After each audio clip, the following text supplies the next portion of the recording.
大家好，我是鸟咪，好久没有录教学了。前几天在社团上面看到有人在问毛毛虫要怎么做，然后跟毛毛虫输出的方式遇到一些问题。因为如果你用 Blender 里面的一些有伸缩弹性的骨架，做出去的，如果你转 FBS 出去的话，要给 Unity 或是 Unreal，很容易会发生它的缩放，就是它的 scale 会整个喷掉。那我之前有遇过很多次这种情况，但是你去 Google 这个东西，其实讨论的人并不是很多。那你用那样子有特殊功能的骨架，其实不太能够很完整的，就是不变形的转出。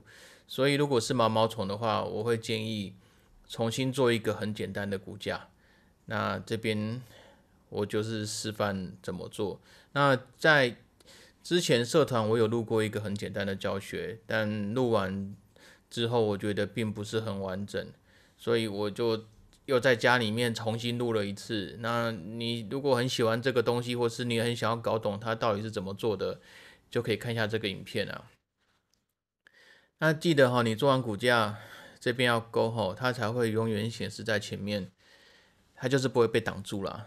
因为常常我有些学生就很可爱，他会做很复杂的骨架，然后骨架全部都被模型挡住，然后选也选得很痛苦。那毛毛虫的骨头到底要做几根呢？我是建议不要做太多，我目前示范的这个数量我觉得就已经有点多了，其实应该可以再少个一根。对，我觉得应该可以再少个一根，但是做都做了，算了。然后我会 Shift 加 D 复制一只在上面，这一根的作用就是，所有的骨头会跟着它走，它就是移动所有骨头的控制器。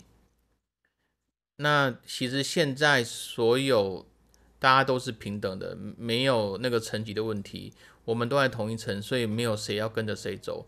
所以这个时候记得按一下 Ctrl 加 P，产生一下连接，然后有连接就有虚线。那这边我也顺便提醒你，因为有些同学之前遇过一些什么骨头做起来，他一直搞不懂谁控制谁，然后他的虚线连得乱七八糟，他其实也不会去看虚线，去查他们之间的关系。所以虚线很重要。如果你发现你的东西上面有虚线，它多半就是跟某个东西纠缠在一起。那刚刚你可以看得到，我移动控制器，大家都跟着动了，对不对？耶，快要做完了。好，这边是绑骨架。如果你有看我之前那个入门系列，其实我用的招都是这几个而已。我 Blender 很久没进步了，我也没有在学什么新的东西，我用来用去都是这几招，所以这几招其实就足够你做出很多东西。那这边是刷权重啊，红色就是这根骨头可以影响的范围，但目前我们用自动权重，它配起来其实还不错，除非你之后你的骨头放的位置真的很诡异，不然你没有什么机会会去刷到它的权重。或者是你要做一些很特殊的效果，你希望弯这根骨头之后，某个皮肤的表面会凸起来，你就可以再帮它增加或减少。当然要调动画之前，记得刚刚那个按的录影的按钮要打勾，应该是按下去的，按下去让它变亮。然后第一格，我习惯每一格全部的骨头都要有 key，有 key 的意思就是说它就是一个 key pose。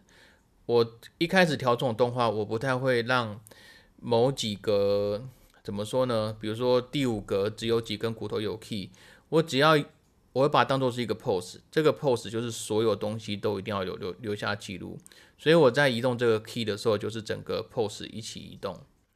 那个毛毛虫的动态，我有先上去 YT 看那个生态影片，那比较理解它是怎么往前走。它走就是你现在看到这张跟弯曲成这样子，其实它就这两个姿势而已。其实画2D 动画会更快。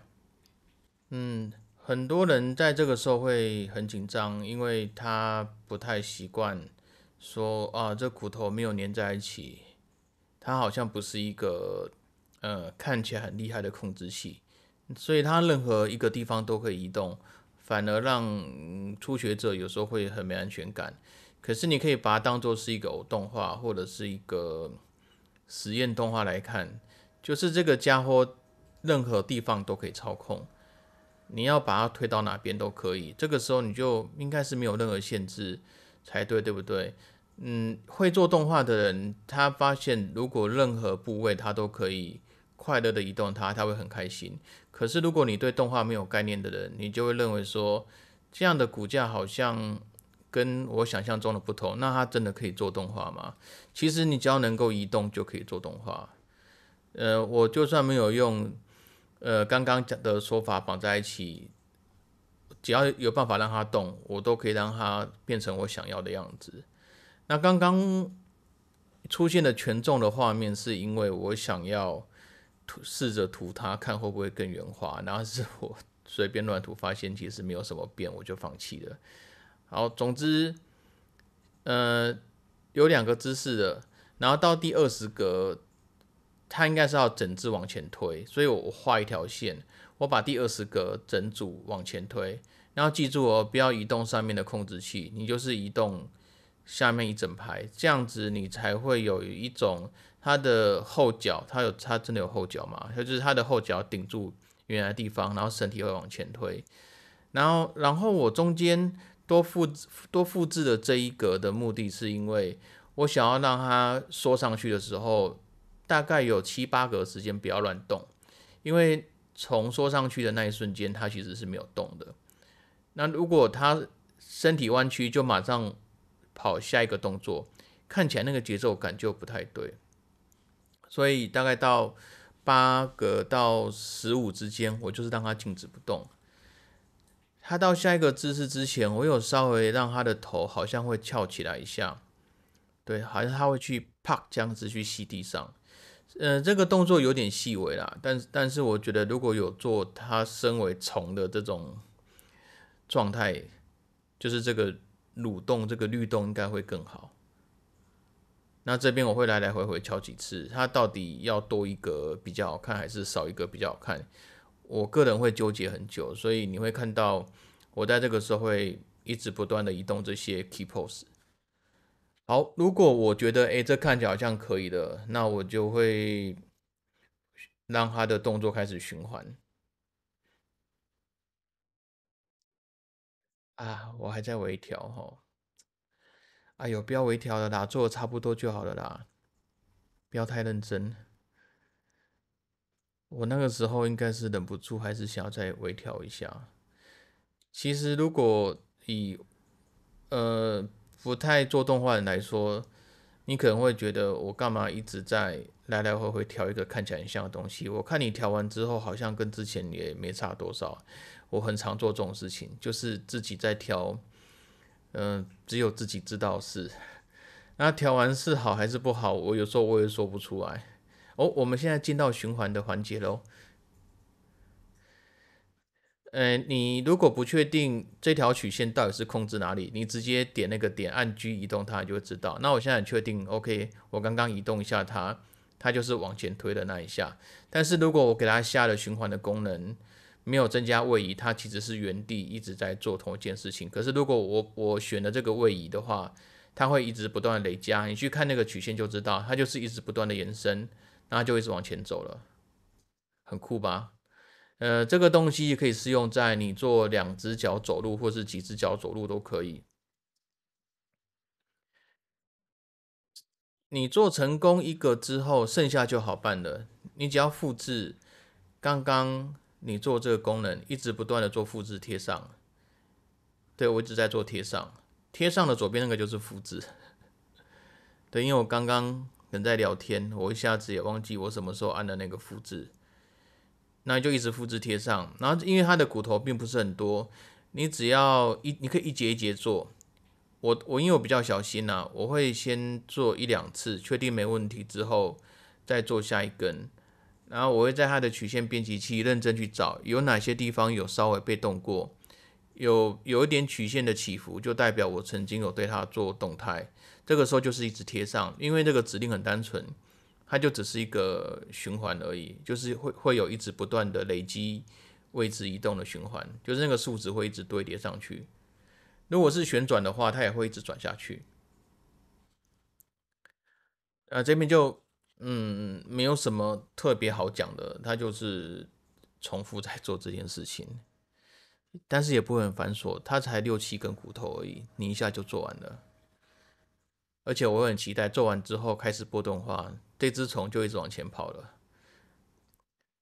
哇，看到这个就会很疗愈。我不知道你会不会怕毛毛虫啊？我有些朋友非常怕毛毛虫，他看到这个可能会崩溃。我自己是觉得还不错，可以可以，我自己看得很开心。那做完接下来要干嘛？我有点忘记了，我来看一下这个影片，操作者到底想干什么啊？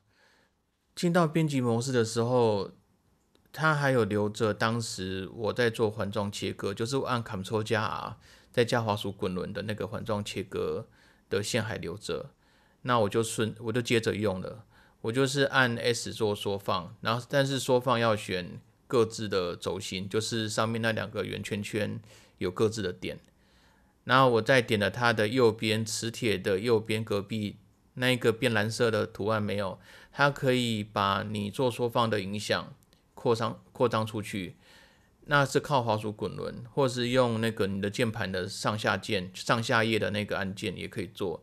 那你也可以选那个影响它的力量的波形是什么。那我觉得虫比较适合这个。我在缩放的时候不知道怎么说会比较好看，所以我按 Alt 加 S，Alt 加 S 会比较好看一点。Alt 加 S 比较像是膨胀啊，比较像是一个固体的膨胀的感觉。好，那现在我觉得毛虫的东西做好，可是如果你不小心把它环状一圈一圈先弄掉，你该怎么办？你可以按那个 Alt 加那个线，Alt 加线它会帮你绕一圈，你可以按 Shift 一圈一圈这样选。然后在这个阶段，我是想要帮它长一点角。那角的话，虽然我上面按了对称啊，它是按了 Y 轴对称，可是它只会对称那个移动上面的边际，长面它不会自己帮你长。所以如果你要长两边的面，你还是要两边的面要亲自去选，你不会选一边它自己帮你长另外一边，应该是不会，还是其实是可以的。像我就是选两边，然后按英文的一，它会长点出来，然后再按一次一，然后按 S 缩放，就可以长出小小的角。这时候你的移动旋转，你只要旋转某一边就好了，因为它是对称的。那表面做平滑，OK，是不是看起来越来越恶心了呢？如果是很讨厌虫的人，这个时候应该开始受不了了吧？如果你只是想要单纯做虫的动态，跟你有一组非常单纯的骨架，可以出 FBS 给 Unity 或者给 Unreal 用，这个部分就结束了。教学到这里就差不多没事了。这边才进行10分多钟而已。那接下来我看一下我的口快在打灯了，因为不打灯，我会觉得好像少做些什么。而且灯光这个部分，这边我也是顺便聊一下，我还是希望大家能够尽量多去做摄影哦。摄影不是指你拿手机拍照，如果你可以拍底片的，我会很开心，就是去买个什么文青底片机啊，然后买一卷很便宜的底片就好，就是一卷可能不要超过100块那种，你能够买到最差劲的底片。最差劲的底片再怎么拍，效果也是会很好。那我希望你可以在那种呃太阳下山的最后半个小时，而且是太阳很漂亮的时候去拍照，跟那个什么时候呢？下午2、3点逆光拍一些照片，跟试着用慢速快门在夜间拍一些照片。我希望你们能够慢慢累积对于光线的敏感度。那你用手机拍也不是说不行啊，只是我觉得底片拍出来颜色很漂亮。你用手机，你看习惯底片拍的东西，有一天你在看手机，你会觉得靠，这是什么垃圾？当你有这种感觉的时候，你就有一扇门被打开了，你就会想要追求更好的东西，就是更好的光影的视觉的效果，所以用底片拍照吧。那这个光我就只是想要把它轮廓打出来，因为我不希望这只虫看得不太清楚。这边其实有点浪费时间，这段我应该要剪掉的啊，算了啦，反正我就拍都拍了，所以完全不会打光的人可以试试看。我只是补了它的轮廓跟它的底部，因为这家伙基本上是逆光，我也不想要让它面对镜头这边看得太清楚，所以这个是我偶尔会用的打灯的逻辑，所以我应该是灯打到这边就差不多了。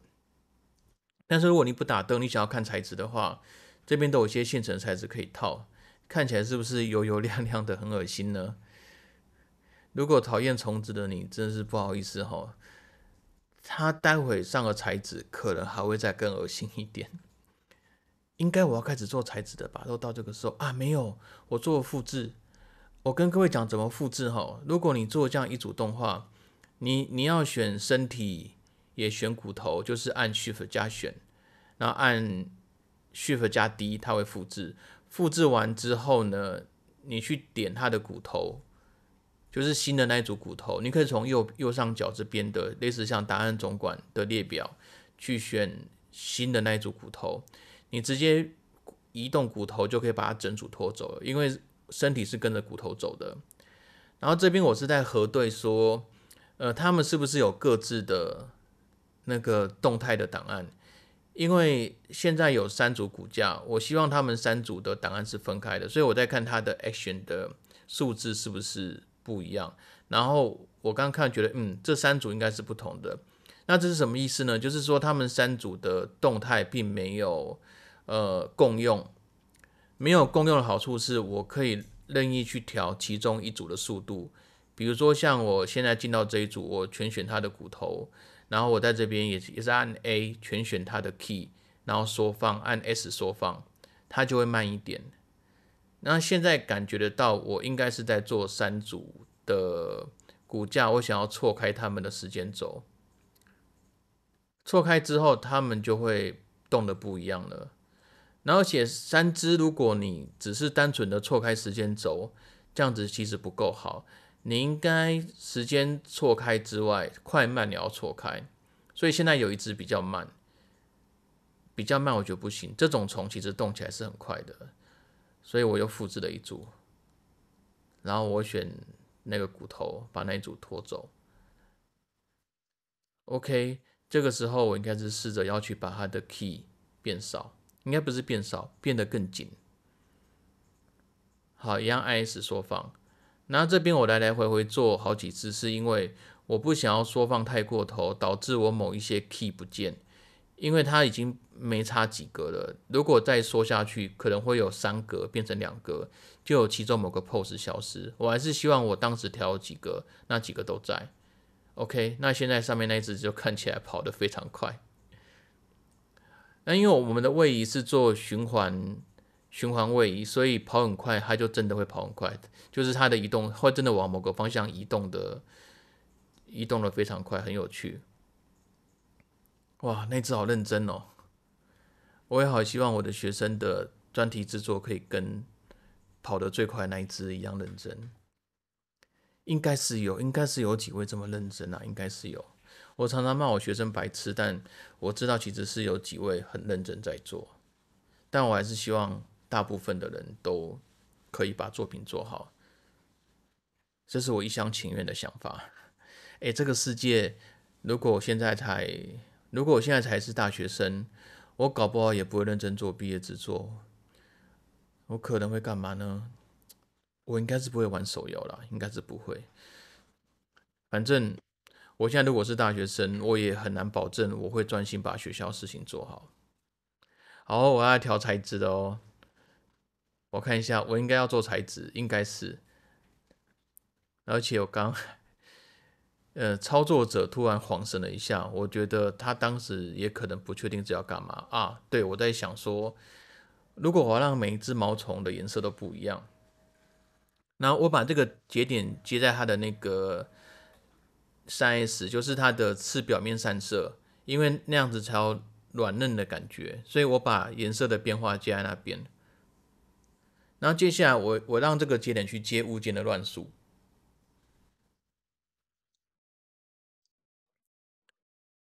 看到没有？下面那个乱数，乱数去接它的色相。那因为是乱数嘛，所以到最后每一只都会不一样。好，texture 找一个 texture 来用。那如果你想要快速看到这个 texture 的效果，你就是按 Shift 加 Control，再点那个节点就会出现节点。哦，这个功能也顺便聊，因为有学生问我说，他有时候看教学，为什么他的节点后面会瞬间出现贴图的控制？你就是选那一个贴图的节点，然后按 Ctrl 加 T 吧。你按 Ctrl 加 T，它就会弹出贴图的坐标、缩放、旋转，跟它是哪一种类型的贴法。那这个很方便啊，你只要随便拉一下，这个虫看起来就有个样子了。你看这个纹路很赞吧？就是你根本没有在动什么脑，你这样乱凑就有一个还不错的效果可以用。然后再来，我会混合材质，两个材质球，看一下哪个好。OK，来，这是第一组哈，我再复制一组，都是 Shift 加 D，Shift 加 D 复制下一组。当然，你这些东西你就是再复制一组，因为我两组颜色会不一样，所以我就是不会共用。然后这个时候你可以把它的节点缩小，把那个收合起来，接到 Mix Shader 这里。然后那个你刚刚拉的那张黑白的图就是做遮罩，然后遮罩就是控制这两个材质球谁可以出现，谁不会出现。来咯，这也是我很喜欢的部分，把它接上去，接到透明度控制这里，然后我们再点这个节点，就是按 Ctrl 加 Shift 点这个节点。你有没有看到虫的颜色看起来比较好一点了？就是不会只有单色这么无聊。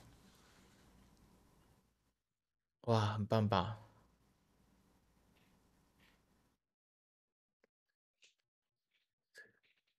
这个时候你可以玩很久就是调颜色啊，做一些有的没的。